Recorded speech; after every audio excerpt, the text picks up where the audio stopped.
Jorge, you don't think I look too casual in my moo-moo? I don't want to, underplay the premiere of Drag Race UK because we're always making fun of their dress.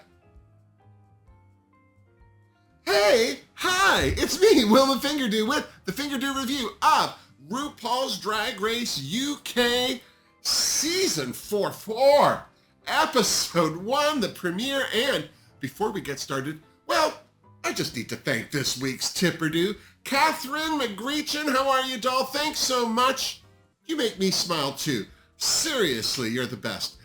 If you'd like to be a Tipperdoo like Catherine, well, there's a link in my description box down below. I also need to send a huge shout out to Sean Smith, who sent me Randy Rainbow's book, Playing With Myself. I have to say, if you have not seen this guy on YouTube, what rock do you live under? Sean said, thought you'd get a kick out of this. Sealed with a kiss. Woo-hoo-hoo-hoo.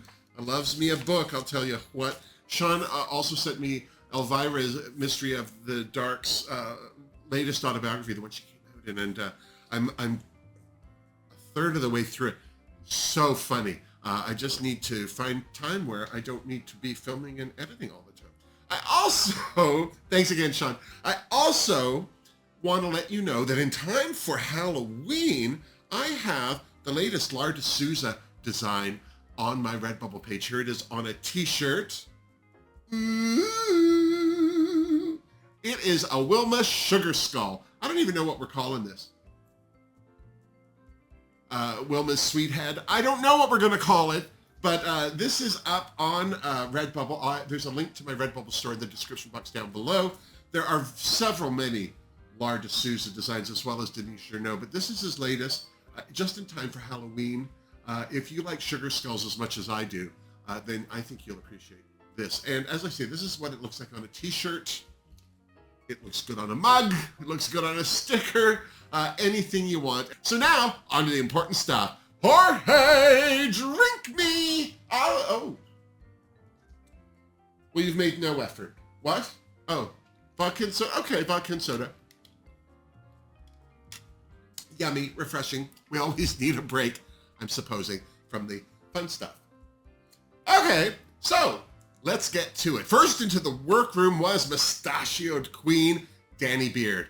I loved her dominatrix look. This queen's personality was already filling the empty room, so I'm expecting big things from her. I'm so serious. When Baby walked through the doors, I thought it was Dawn Lewis. Do you remember Dawn Lewis? She was on A Different World. She played William's gay sister on Girlfriends. No?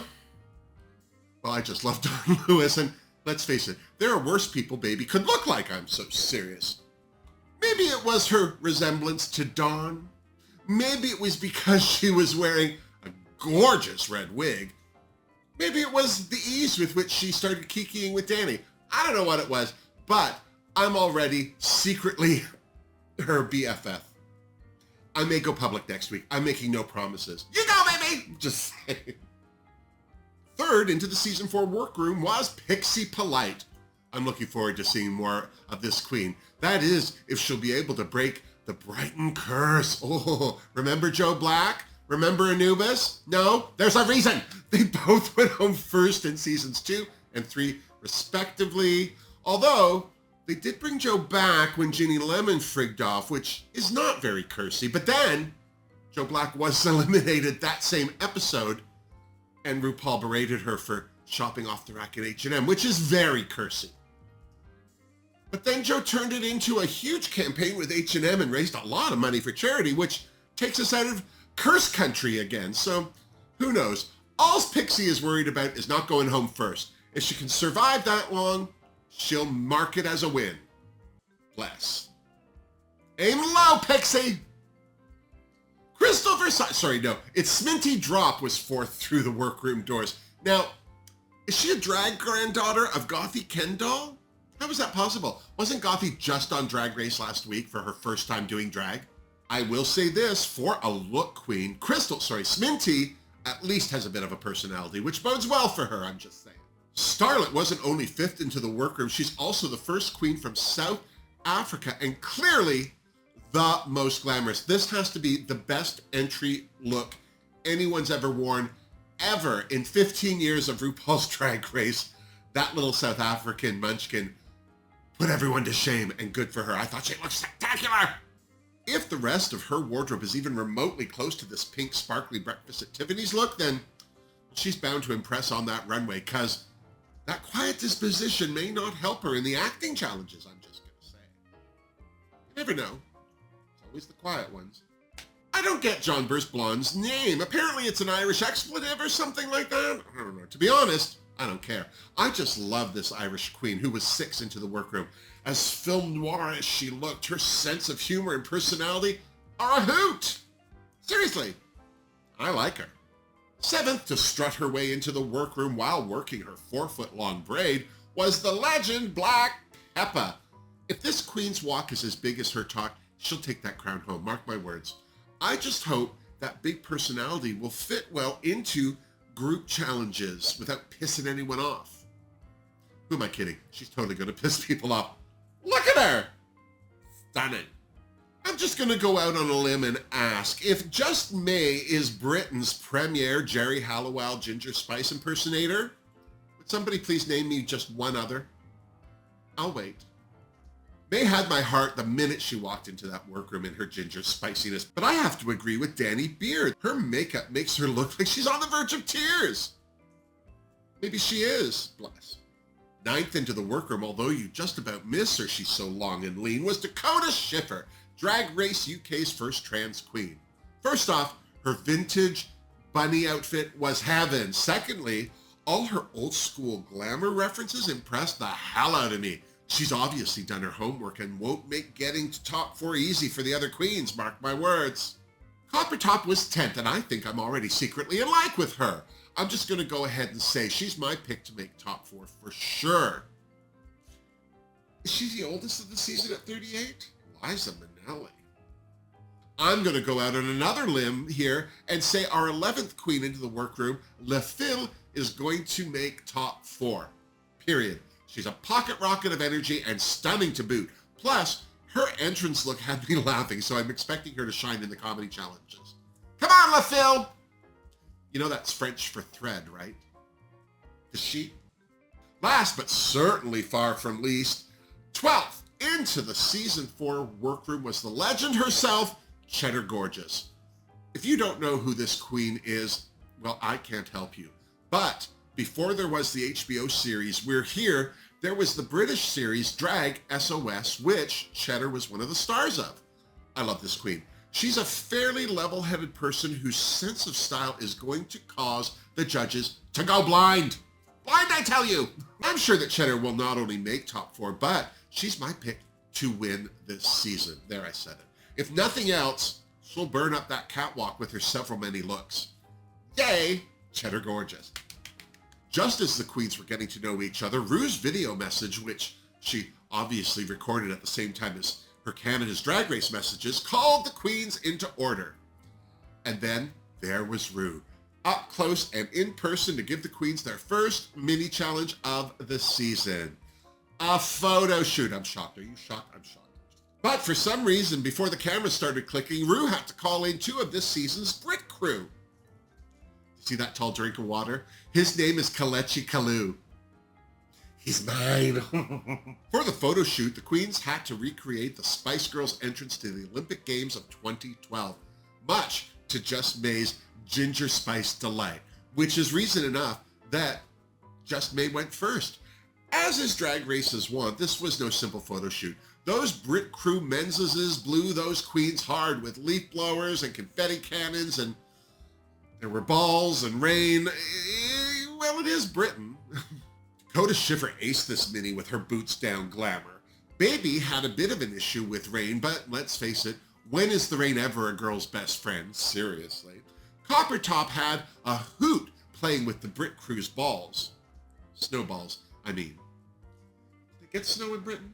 Black Peppa took the mini challenge by storm. She was up, she was down, she was spread all over. If she wasn't going to win the mini, she wasn't going to make it easy for anyone else to do it, I'll tell you what. Good for her. Pixie Polite Spice Girls expertise came into play, well, until the rain came down, and she, well, just gave in to it. What would Jerry do? LaFil's 26 inches tried to steal her show, but she whipped it into submission. She looked good. Think of Beyonce at a concert. When Starlet walked on set, Rue commented on how gorgeous she looked. And right then and there, I thought, okay, she's Rue's favorite for the season. She's going to win season 4. But then Rue pointed out how quiet and demure she is, which I think Rue meant as a hint to flip on the gas as opposed to being a compliment. Just me. Cheddar Gorgeous could have gone home happy right there and then when Rue proved that she knew who Miss Gorgeous was. Of course Rue knows who she is. Cheddar Gorgeous!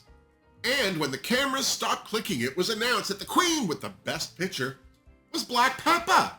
As if there were any doubt. In Black Peppa's mind anyway. Seriously, that is a feel-good picture if ever I've seen one. Here's to Miss Peppa.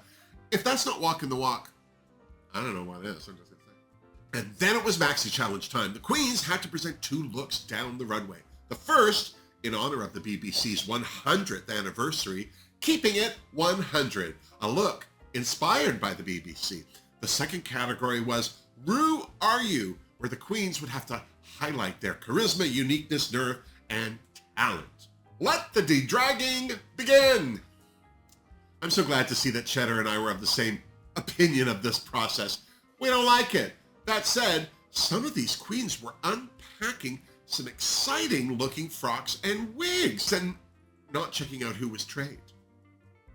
Unless that's just an American thing. Nathila and Just May had a conversation about body image and how May hides her insecurities behind her ginger spiciness. You're not alone, May. You may, of course, be the only one who dresses like Jerry Halliwell to do it, I'm just gonna say. The next day, as the queens were getting made up for their first ever runway, coppers talk about how much the BBC comedy shaped not only her drag, but her sweet gay life was interrupted by the battle of the Mr. Blobbies. Apparently, Danny Beard and Black Peppa were of the same mind, and it didn't look like either were backing down, which I loved. Although, if this had been a reading challenge, I would have called Pep for the win. Sorry about it, Danny, darling. She read him good. On the main stage, Rue looked light and feathery, while Michelle Visage looked sleek and satiny. Graham was back in another stunning jacket, and joining them at the judges panel, finally, comedy goddess Dame Joanna Lumley. All praise Joanna Lumley. All hail Joanna Lumley. First category, keeping it 100. Cheddar was first as the BBC test clown. Now, I don't have a problem with clowns, but this look may turn that around for me. I think it was jarring to me because it was Cheddar Gorgeous. I expected something a little more impressive. I hate it, but I actually gave Cheddar a finger don't. Oh my God, I'm the worst person. John Burr's Blonde's ode to Blue Peter was lovely, so I gave her a Fingerdoo. Nathila's Pudsey Bear, sounds dirty, was so super cute, I couldn't help but give it a Fingerdoo. Even with all those terrible puns. The worst thing about Sminty Drop's ode to the Antiques Roadshow was her entrance.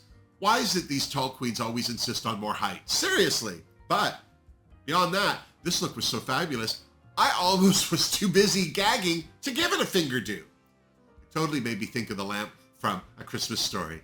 No, it wasn't fragile enough. What can I say about Baby's Rasta Mouse? The only thing better than her outfit was that gorgeous smile. Fingerdoo for Baby. Seriously, Dakota Schiffer had just better not have a plethora of those girdles in every color. Not that they aren't gorgeous on her, but I'm already bored of them. Just me? That said, I still gave her Anne Boleyn a Fingerdoo. Sure, I'm not the only one. Danny Beard's Mr. Blobby put me in mind of Mr. Lee Bowery, but that didn't stop me from giving him a Fingerdoo. Just May's EastEnders bust of Queen Victoria was great from the bust up, but it looked like she just pulled stretchy fabric around herself with a book tucked in for good measure. Sorry, but finger don't for May. Bless. I love the classic Julie Walters soup sketch. I didn't particularly like Coppertop's outfit. Still, it was better than that bust of Victoria, so I gave her a Fingerdoo. Starlet's Patsy Stone was okay. I would have been more impressed if she'd gotten her eyebrows right, but for the most part, she was still just a blonde drag queen in a knockoff Chanel suit and a beehive, so I had to give her a finger don't. Even the sunglasses were the wrong shape, I'm just saying. I love Pixie Delight's bellboy from the BBC classic, Only Fools and Horses. This was a great interpretation and totally worthy of a Fingerdoo. I have to say, Black Peppa's Mr. Blobby looked as much like Mr. Blobby as Danny's did, but I like Pep's a whole lot more. She took Mr. Blobby and made him fashion, so I immediately gave her a Fingerdoo. How could I not? Category 2, we're halfway through. Oh. Category 2, Rue Are You? Signature drag. Now this is what I was expecting from Cheddar Gorgeous in round 1. This post-industrial, non-binary alien warrior deity almost got 2 Fingerdoos. It made up so much for that first round, I'm just gonna say. Johnbur's Blonde's revamping of her dad's motocross leathers was inspired and totally worthy of a Fingerdoo. Rue's motocross dresser got a Fingerdoo as well. She has her moments, Rue, I'm just gonna say. LaFille's Crimson Union Jack was lovely, although I wish there had been a little more clarity in the details because she kind of just looked like a big red swirl. Good thing I like red. And that big red swirl was my drag queen name in high school. Outdoing her last look for height in Crouch Smitty Drop's Ode to Marie Antoinette. To be honest, I was a little bored by this. We've been getting a lot of Miss Toinette on the several many drag races lately, so I just had to give her a finger don't. She could have elevated it, I'm just saying. Elevation doesn't mean height, I'm just... Baby's personalizing of the puffy coat look was beyond fashion. I couldn't love this look more than I did, but, and it's a big but, her bum hanging out was the clincher for a Fingerdoo. That sounds dirty again. What's wrong with me? I was so glad Dakota wasn't wearing another girdle, although this dress clearly was made from the same pattern. Regardless, that fabulous hat kept drawing my eye, and that's why I gave her a Fingerdoo.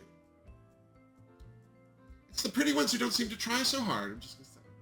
No offense to Danny Beard, but is anyone else getting bored by her look? I gave her a Fingerdoo for this look because it was stunning, but I hope we see some versatility from this queen. That white makeup and skull cap, 2 times she's worn that, I'm already over it. Over it!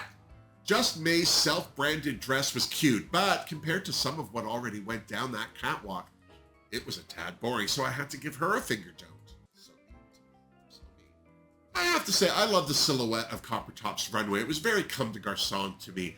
But to be honest, I found the words on the front distracting. Not that they said ginger and fag, it was just a lot to look at. But when she transformed those words to ginger and fabulous, well, then I gave her a Fingerdoo. Seen worse. Starlet's vintage fairy was so sparkly and ethereal, I gagged. It's obvious this little beauty is Rue's favorite, and for good reason. Fingerdoo for Scarlet. Pixie Polite's camp little onesie was okay. Don't get me wrong, it was cute as kittens and the rainbow was fun, but it looked badly made and it didn't fit well around the leg holes, so I had to give her a Fingerdoo. And yes, leg holes was my drag queen name in high school too! Black Peppa took my breath away in her quality street chocolates-inspired gown. I'm sorry her delicious headpiece fell off, but she didn't need it, and she kept strutting it out regardless. Fingerdoo for Pep! That's a winner right there, I'm just saying. Cheddar better watch it. And then it was time for the judges' critiques. Cheddar Gorgeous, Johnbur's Blonde, LaFille, Baby, Danny Beard, and Pixie Polite were all safe, so they frigged right off out of there. It was clear that Sminty's runway looks were making her a fave with the judges. Dakota, on the other hand, didn't push her runway far enough because, as beautiful as she is, she didn't wow anyone. Didn't wow them. Just May's humor was well appreciated, but it seems her makeup was the biggest letdown, at least to Joanna and Rue, although Michelle got a few digs in there as well. Let's just hope this is the beginning of May's glow up and not a spiral into depression. Chins up, May! Seriously. Coppertop, surprisingly, didn't wow the judges either, even though the story of her second look was clearly emotional. Cold-hearted, that's what it was. Cold-hearted, the judges. Starlet was a fave of the judges, too. Her Patsy Stone got a clear stamp of approval from Joanna Lumley, but her vintage fairy thrilled them. I remember when my vintage fairy used to thrill them. Black Peppa was clearly in the top as well, even with her tragic runway malfunction, but What really won the judges over was Pep's desire for her parents to see her doing what she does best. Back in the workroom, the safe queens were breathing a sigh of relief. Well, except for Danny Beard, who got a little emotional over it all. When the rest of the queens arrived, Dakota was in tears over the prospect of being in the bottom, and she wasn't alone. Coppertop was teary too, while Just May seemed to be holding it together, which is ironic because face. The one spark of light in the workroom was Black Peppa's pride at being able to show deep, velvety, dark chocolate skin tones in a beautiful, pardon the pun, light. There's the Pep again! Breaking down walls.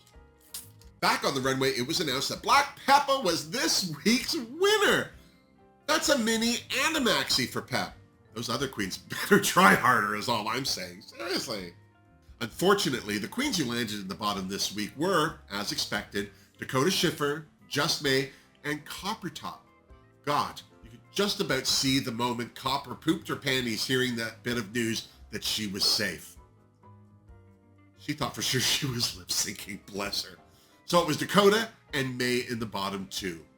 Would Dakota's lip sync be as boring as her runways, or would Just May's performance be as disappointing as her face? The song they were lip syncing to was Let Them Know by Mabel. Off the top, I was worried that Dakota was going to be boring, but once she ditched that gorgeous hat, she danced it out. I was impressed. Just May, on the other hand, was clearly taking a more comic route, but compared to what Dakota was doing, she was a bit of a letdown to me. So, when it was time for Rue to announce the winner, I wasn't surprised that it was Dakota Schiffer who shantaed tearfully, and it was Just May with the comments of her makeup ringing in her ears who sashayed away. Oh. Hey, at least she had a good attitude about it. Just like Ginger Spice, she was the first to go. Give that girl a pork chop, I'm just going to say. So, there you have it. Our first episode of Season 4 of Drag Race UK. What did you think? Any of the queens standing out to you? How about Just May being the first to sashay? Do you agree? Should Coppertop have been in the bottom two instead? And if so, is there someone you think shouldn't have been in the bottom? How about Black Peppa with the double win? This was a looks-heavy episode. How will she do in a comedy challenge or an acting challenge or a sewing challenge? All we can do is tune into Drag Race UK Season 4 next week to see how it all plays out. And then, when you're done, you come on back and you see me so you and I can compare notes. Now, before you go, don't forget to give this video a thumbs up if you liked it. Subscribe to my channel if you haven't. And if you have, make sure you ring that bell so you get notified every time I post a video. And if you would like to help support the Fingerdoo review, there are links for you to do that in the description box down below. Until next week, miss me? Mwah, seriously. What a good first episode, Jorge. Oh my God, that's a lot of looks. 12 entrance looks, 12 photos, 24 runways, 48. Oh my God. I'll tell you though, I wasn't disappointed by most of it. It was strong. I think that's probably the strongest first episode of Drag Race UK. Some of these queens have come to win.